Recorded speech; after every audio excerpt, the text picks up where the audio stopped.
My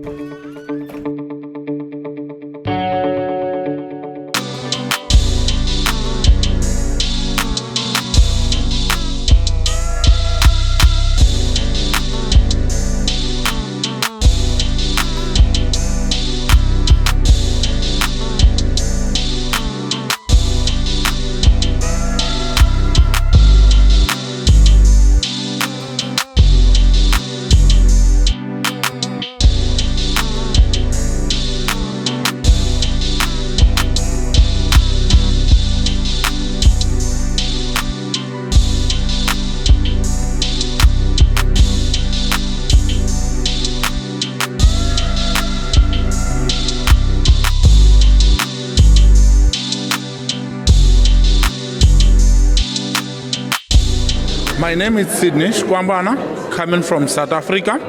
First of all, I want to thank His Majesty Mohammed VI for welcoming us in Morocco and the people of Morocco for the hospitality.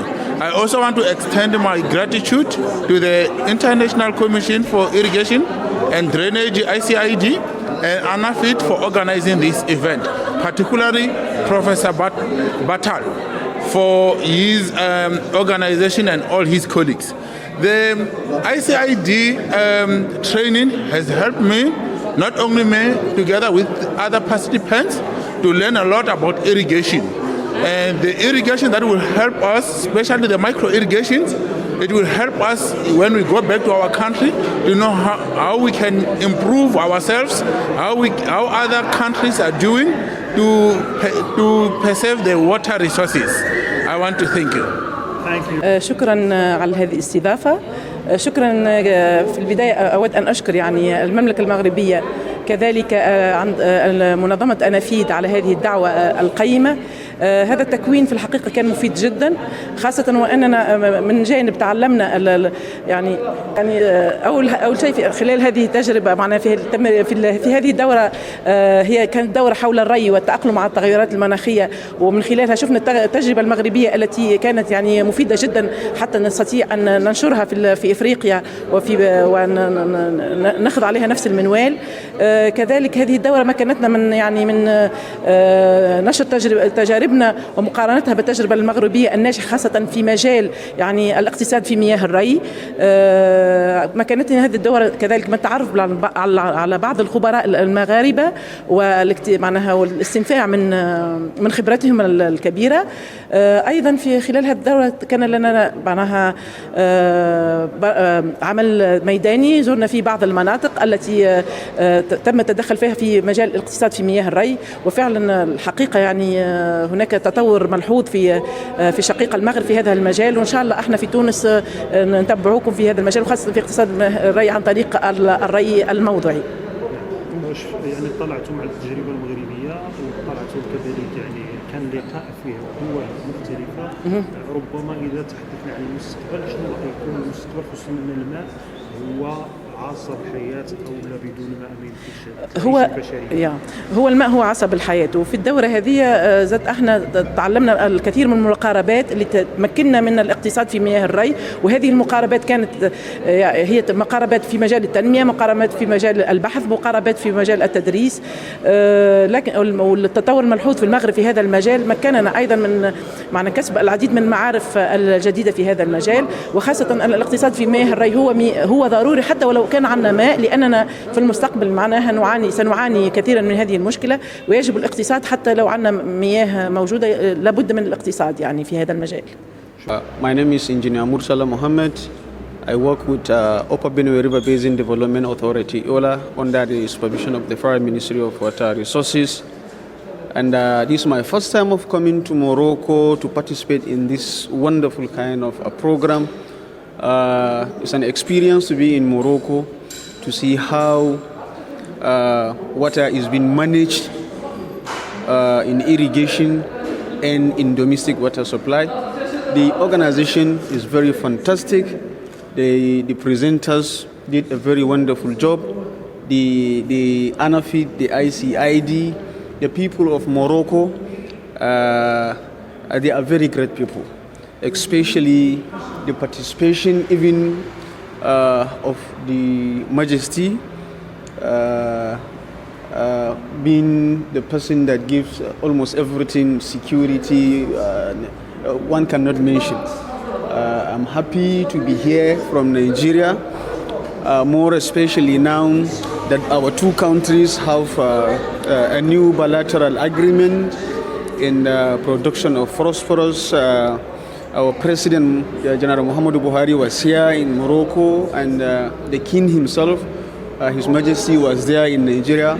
So it's a good step forward, especially the program in agriculture. We are also collaborating at the country level in terms of production of large quantity of fertilizer, not only for Africa, but for the whole of the world. Thank you very much. Je m'appelle Rahmatoulaye Nara Sidibé, je viens du Sénégal et je remercie le roi du Maroc d'avoir autorisé cette formation et de nous permettre ici d'être tous là par le biais de l'ANAFID et de la communauté internationale de l'irrigation et du drainage. En fait, on a bien apprécié l'expérience du Maroc sous l'égide de son roi, qui nous permet aussi de voir l'orientation politique et du Maroc par rapport à l'irrigation, par rapport au développement agricole et autres. Et aujourd'hui, nous, jeunes Africains qui sont venus ici pour la formation, nous apprécions la valeur ajoutée que la formation nous a donnée et nous remercions vraiment tout le comité et l'ANAFID pour cette invitation. Merci. Moi, c'est Nadine Yaouliré du Burkina Faso. Je remercie Sa Majesté le roi Mohamed VI qui a permis que cet événement ait lieu à Marrakech. Je remercie l'ANAFID qui nous a invités pour venir participer à cet événement. Je remercie aussi la CID qui a remué ciel et terre pour que l'activité ait lieu. Et je remercie tous les présentateurs au niveau de cet événement qui nous a vraiment appris beaucoup de choses sur le domaine de l'irrigation et surtout de l'irrigation au Maroc. On a eu vraiment des professeurs expérimentés qui nous ont détaillé les systèmes d'irrigation face au changement climatique. Quel système, quel concept utiliser pour pallier au phénomène du changement climatique et face à la rareté de l'eau qui est vraiment une ressource rare, qui est une ressource qui s'amenuise de plus en plus et on nous l'a démontré, on le sait, les scientifiques le disent et dans quelques années, dans les années à venir, il y aura une pénurie d'eau. Donc ensemble, nous les scientifiques, nous les ingénieurs, nous devons réfléchir pour pallier à ce phénomène. Et cet événement est vraiment un point de rencontre de personnes de divers horizons pour qu'ensemble, on puisse mettre les idées ensemble et pouvoir mieux réfléchir et trouver vraiment des solutions adaptées à chaque pays. Vraiment, nous avons eu la chance de visiter le périmètre du House, qui est vraiment un champ d'école qui nous a permis de voir de visu le goutte à goutte dont ils ont fait qu'à lors de la formation. Et ça, c'est vraiment une initiative à louer et vraiment encore à répéter pour que d'autres ingénieurs comme nous puissent en profiter. Lorsque nous allons retourner dans nos pays respectifs, nous essayons aussi de faire le feedback pour qu'ensemble, et avec les décideurs, on puisse vraiment élaborer des documents stratégiques allant dans ce sens. Voilà, je vous remercie. السلام عليكم. اليوم بالمشاركة ديالي في هذا ليفينمون اللي هو بالمشاركة مع الاي سي دي ولانافيد وكنشكروا جلالة الملك على قبل هذه المبادرة اللي تحتنا اننا نورغانيزيو هنايا في البلاد ديالنا في مراكش. بالنسبة لي ريسورس ديال الماء صراحة ولات كطرح لنا مشكل في الفلاحة وفي العالم وما بالك في المغرب اللي هو بلد افريقي. وبالنسبه لهذا الايفينمون خلانا اننا نستافدوا بزاف ونطوروا من المؤهلات ديالنا واستمعنا لبزاف ديال التجارب ديال الدول الاخرين باش نقدروا نطبقوها في البلد ديالنا باش نقدروا نوفروا المياه اكثر للفلاحه وننتجوا اكثر بوغ اسيغي لوتو سوفيزانس في لا برودكسيون. كيفاش كتشوفي المشاركه نتاع مجموعه الدول، التجربه نتاع الدول ولا الممثلين تاع الدول المشاركه مقارنه بالتجربه المغربيه؟ بالنسبه للمشاركه ديال الدول الاخرين، بنت لي انهم استفدوا بزاف من التجربه المغربيه.